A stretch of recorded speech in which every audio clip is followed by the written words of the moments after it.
circumstances. Right. That the actor was supposed to play the role didn't show up or didn't get a passport, and I had to step in. This is not my favorite part. Not your favorite part? No.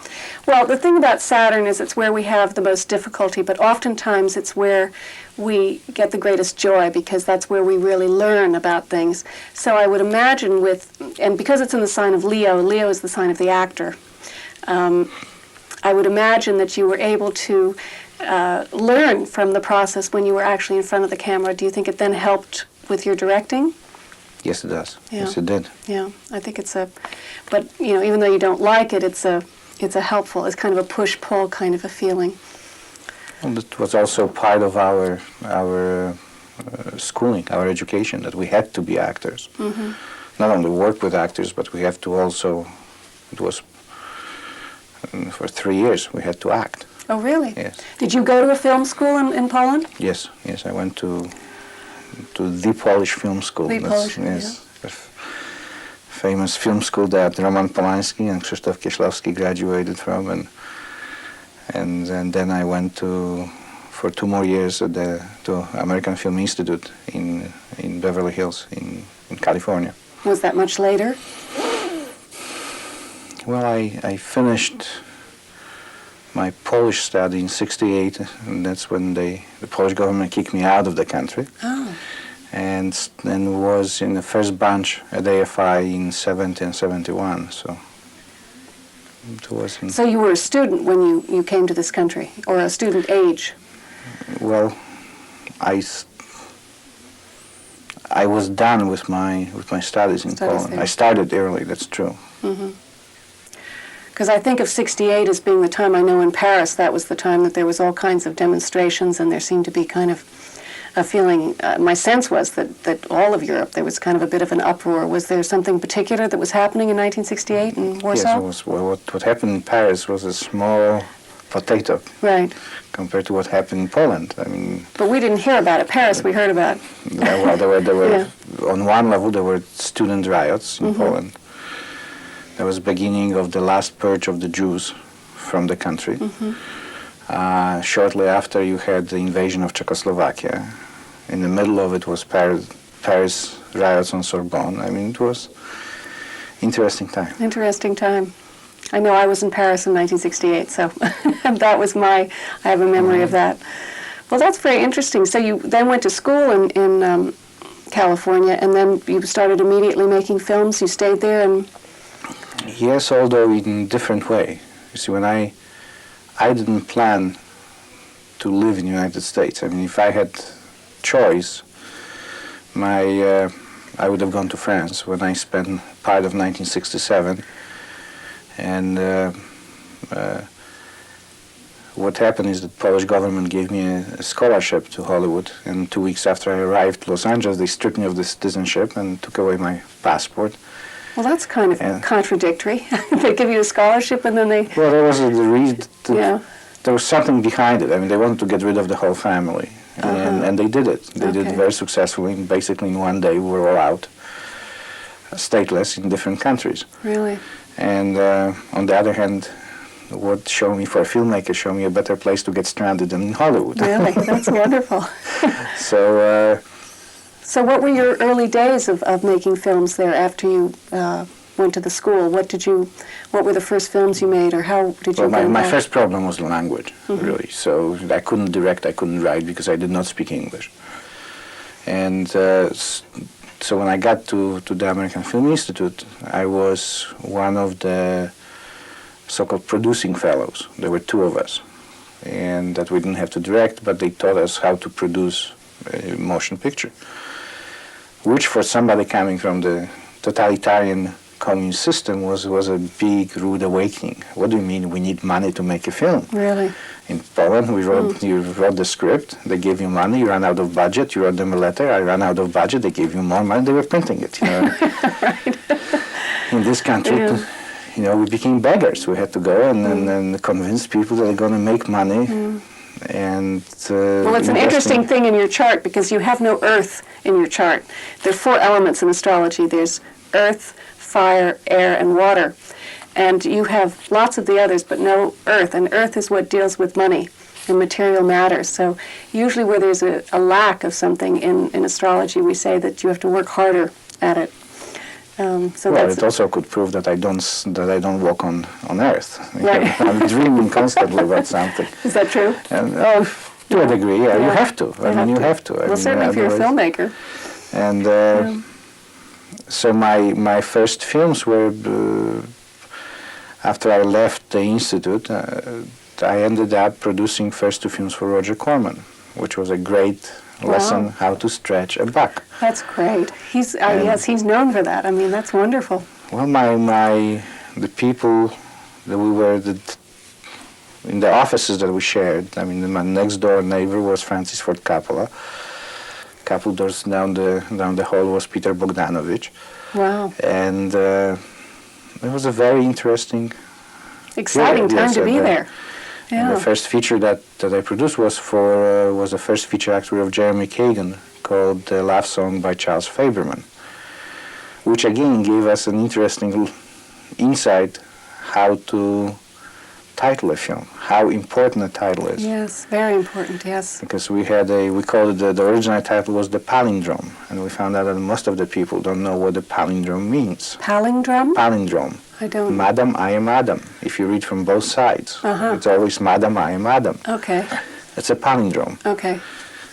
You're right, there it is. I don't know what it is. So we changed. So, You're right. so the first run at the theatrical release was a disaster. We changed the title. We called it "Love Song" by Charles Faberman, and the film turned out fine. That's great. Isn't that funny? Yeah. Well, we have to talk a little bit about this film that you've made recently. I watched the film. I thought it was really an excellent film. I think it's something that should be shown, that most people should see. I think the nature of health, disease, alternative health care, all of these things are things that need to be talked about to a greater extent. And you covered all of that in this film. And I don't know, could you tell me a little bit of the history about how it was made and your wife's involvement in it? Well, in 1990, my wife was diagnosed with what they called a garden variety non-aggressive breast cancer. And she herself, being a Western-trained microbiologist, she worked for Pepsi. She was one of the senior microbiologists. So she lived here. She worked here locally. Yes, she worked in this. Well, originally she worked for Nestle in Los Angeles, but then Pepsi brought her over here, and that's how we relocated. How we ran out of Hollywood, which was great. Yes, yeah. And when she was diagnosed, we were taken totally by surprise. I mean, we didn't even know what questions to ask. And I think it is. It's a very hard. the cancer itself, and for me, it's actually second time around. My mother died very young of cancer, but she died in Poland 30 years ago. There was Poland at that time, and probably still is far behind of the level, at least the technical level of the medicine here. We didn't have the tools, we didn't have the place. Research, the kind of research facilities and so on. But now we thought we have a good shot. Elizabeth was very well trained, she was very well read. Part of her research dealt with cancer.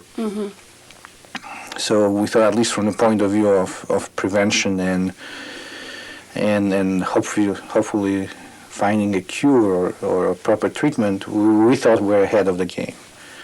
Little did we know. And is your wife in the film? Is she actually in this? yes, she is. Is she the lovely lady that's talking to the technician a lot of the time? That's correct. She was great. Wonderful sense of humor and a lot of energy, and very positive, and then we found out that the disease was stronger, and we always questioned if by doing what we have done in terms of the treatment that she had chosen, if she didn't speed up the process actually of if she didn't help the disease. right. Well, she did eventually, didn't she, go into this alternative therapy treatment?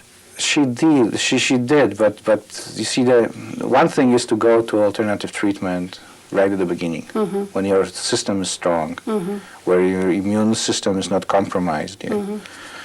And then something else is to try in an alternative therapy because everything else failed, and your system is basically, on the brink of collapsing. Right.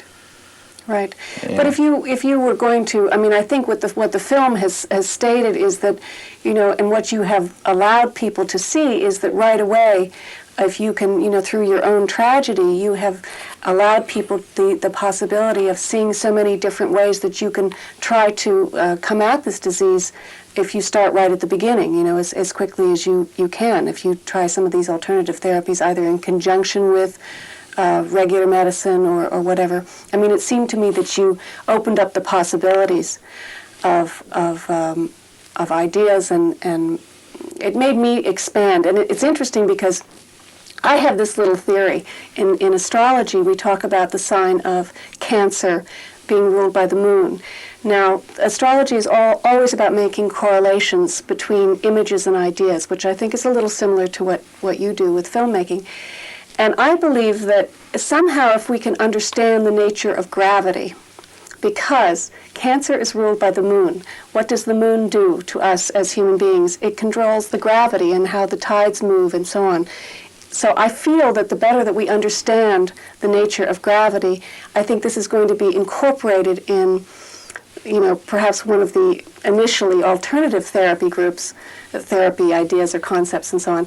But I just, I can't believe that there's that kind of synchronicity with it being called, the sign being called Cancer and the disease being called that, and the ebb and flow of the cells and the way that they attack so swiftly the body and so on, which I tend to think of the tides as doing that as well. It's kind of a little abrupt and changes quickly.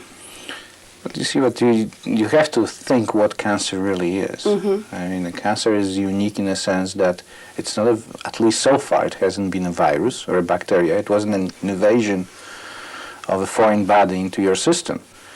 It is the abnormality that your own system produces. Right. And on the other hand, also, if you think about AIDS, and what the first reaction was, how can we prevent AIDS? By education. So you have schools giving condoms, and meantime, if you look, on the other hand, if you look at the number of cases of AIDS, a number of cases of cancer, when we have 1,200,000 a year cases of cancer, there's no educational process. Yes. Nobody prepares us for it. Nobody tells us in school, this might happen to you, so you're going to have these opportunities or these alternatives or these possibilities.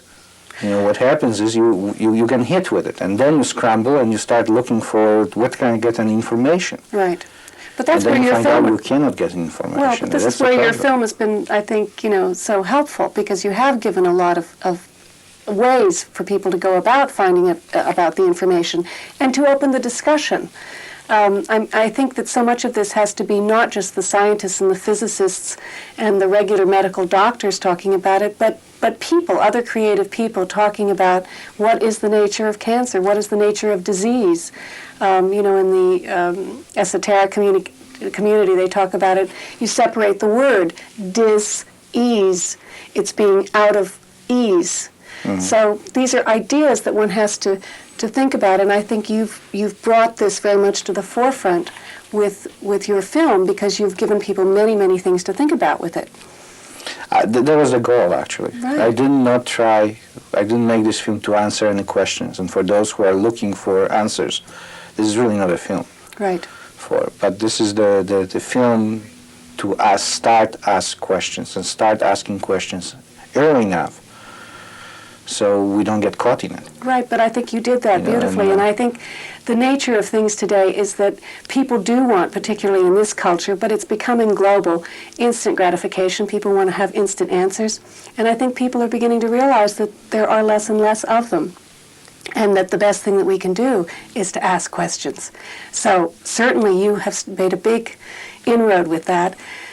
And for myself, I'm very happy to have met you and had this interview, and I'm glad you came. With the big inroad, we can talk if, let's say, 100 million people will see this film.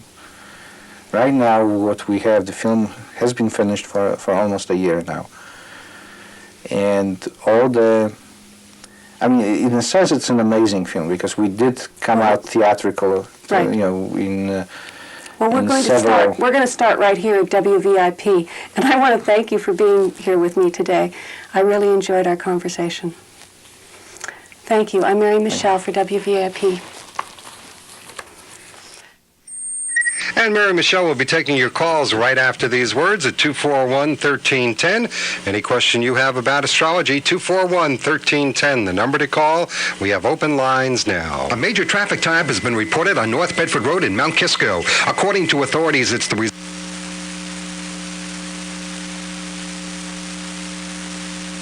A major traffic tie-up has been reported on North Bedford Road in Mount Kisco. According to authorities, it's the result of the Mikasa Factory Store warehouse sale. Confirmed reports say that shoppers at the Manufacturers Outlet Center are getting the following incredible values. 20-piece fine china set, regularly $155, suggested retail $49.99. 20-piece bone china, regularly $400, suggested retail $99.99. Crystal stemware, $9 suggested retail, now just $2.99. Crystal candle holders, suggested retail $13, only $4.99 a pair. Set of 4 dessert bowls, suggested retail $16, now $7.99. And here's an update. You can expect crowds from Thursday, September 21st to Sunday, October 1st during this incredible sale. Shop for yourself or shop for gifts, but don't miss this incredible shopping experience. At Mikasa, you get factory direct savings every day, but these traffic jam prices are only available once a year at the Mikasa Factory Outlet Store warehouse sale. See you at Mikasa at the Manufacturers Outlet Center in Mount Kisco.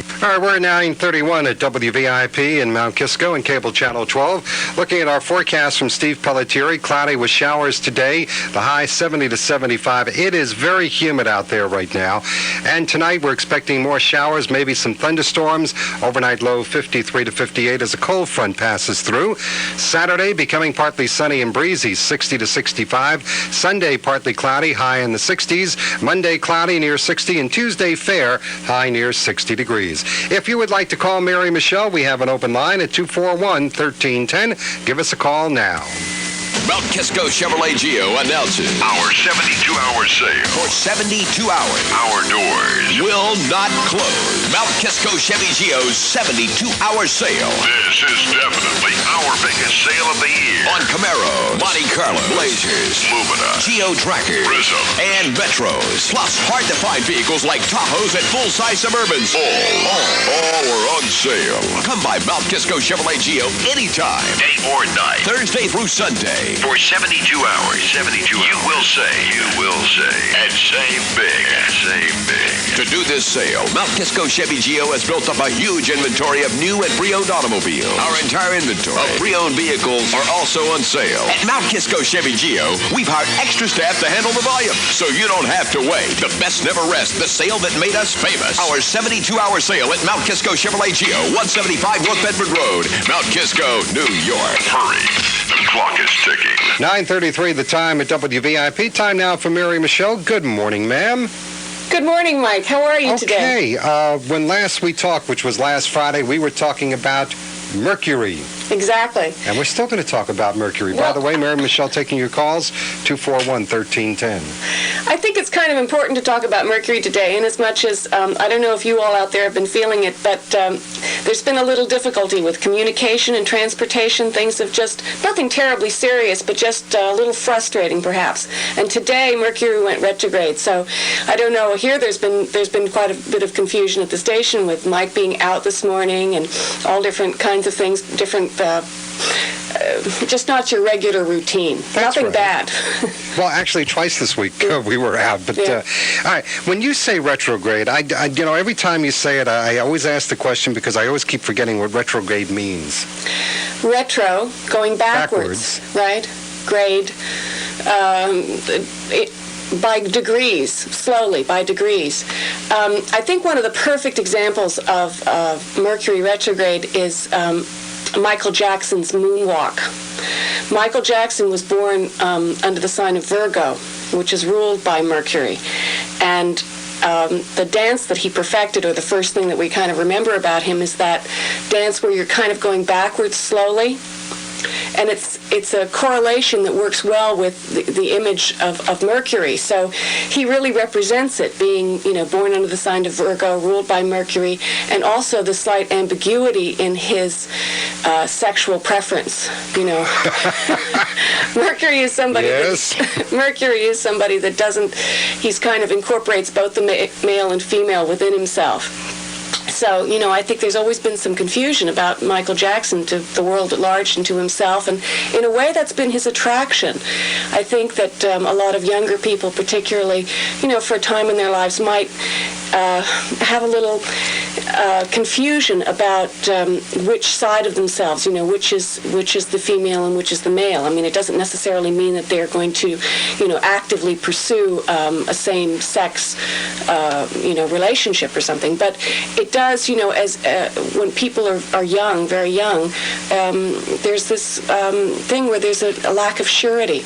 And really, I think that we kind of struggle for most of our lives to come back to this idea of having a balance between the male and the female within us. All right. I believe tomorrow at 8 o'clock in the morning is the autumnal equinox. Yes, exactly. Exactly. It's the autumnal equinox is when the sun enters the sign of Libra. And they say that you can balance an egg on its head, and the Earth is in perfect harmony, perfect balance.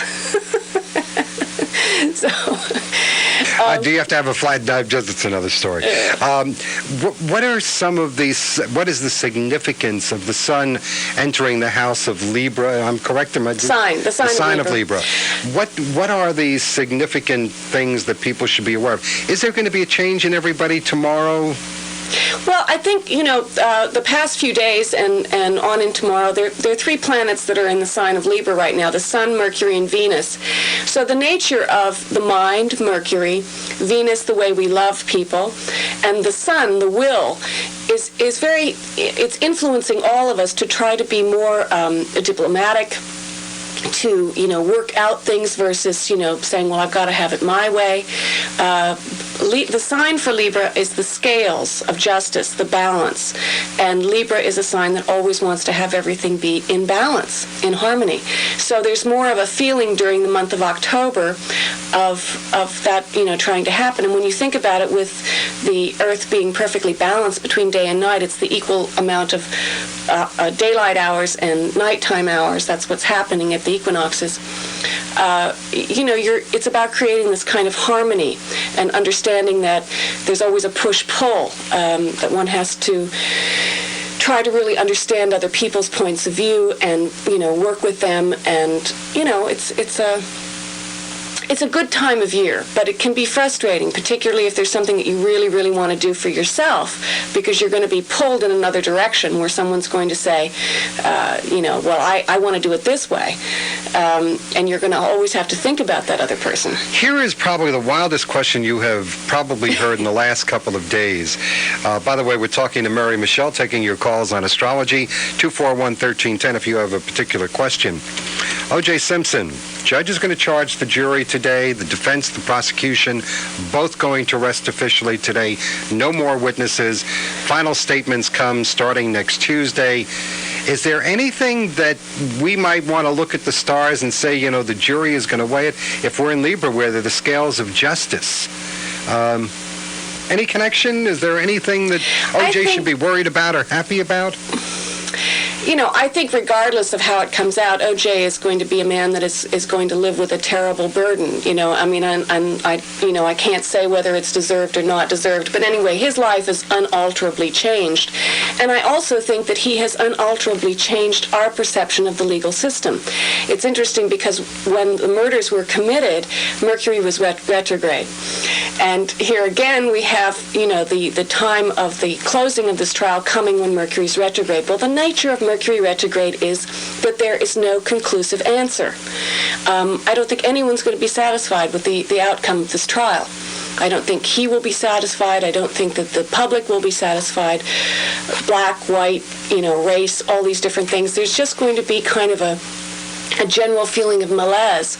On the other hand, I don't think that's necessarily a bad thing, because I think that what we were trying to learn from this process, like the idea of Libra, balance, scales, and so on, is how to rejuvenate and look at the legal system in a different way than we have before. And this has certainly been, there's never been anything like it, to have someone on trial on television for a year. I probably watched every hour of it too, which is get a life, as they used to say. No, but for the jurors, are there certain astrological things that are going to be playing into their deliberations? I'm curious. I don't know when these people were born. We don't know who they are. They have numbers, and that's it. Well, the nature of what you need to look at, of course, is everybody's chart, because where they have Libra in their chart is where they will, what perspective they will be coming at it. They will be coming at their decision. But generally, you're asking me kind of a horary question, what we call a horary. What? It's about not a horror story. I said, what is this? A horror? Horary. May I ask the definition, please? What it's this about? This is a spelling bee. The definition of it is it's about an event, an actual event that's happening.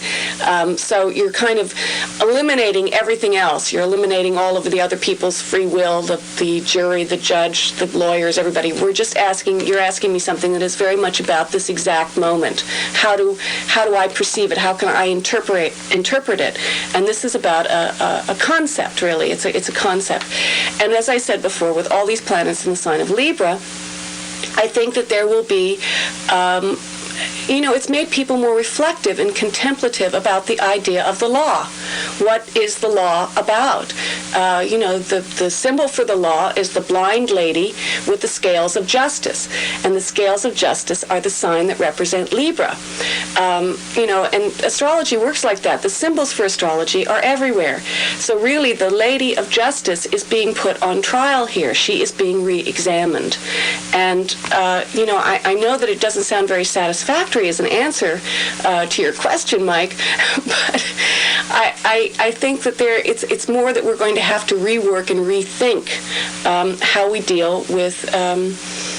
I heard an interesting thing the other night on television. I was up late in the middle of the night, couldn't sleep, and there was this thing called these guys that become lawyers in prison. Yeah, the jailhouse lawyers. Jailhouse lawyers. Right. And they were talking about that it wasn't until 1960 that there was a fellow who went all the way to the Supreme Court to get himself a lawyer, to allow the system to, because he didn't have enough money to pay a lawyer. Up until that time, it was only for capital crimes that criminals got lawyers. So that kind of a change is the thing that I think is going to happen is going to be the ultimate outcome of the OJ trial, and also the Susan Smith trial. Okay, let's get to the phones now. Good morning to Charlene, calling from Granite Springs. Date of birth, March 11th, 1952. 3/11/52. Good morning, Charlene. Good morning. How are you? Okay, and you? Fine, thank you. Very good. You're on with Mary Michele. Yes, Mary, I was just wondering, this is the first day of fall. What are the next holding for me? 3/11/52. Okay, you have you were born at the full moon. You have the moon in Virgo, the sun in Pisces.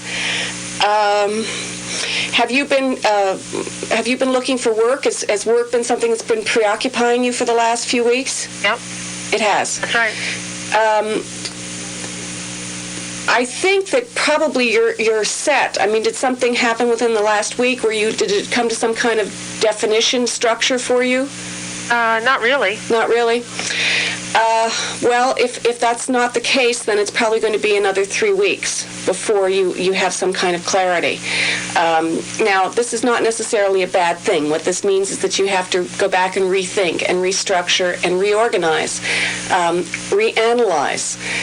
The sign of Pisces doesn't really like to analyze as a rule, but the moon in Virgo does. So you need to, what kind of work do you do? At the moment, I was working for the school district. I've done a little banking and a little bit of everything. A little bit of everything. But Are your tendencies to work with people? Do you like to work with people? My tendencies really tend to work towards working with numbers. Numbers. Yeah. Well, I think in terms of working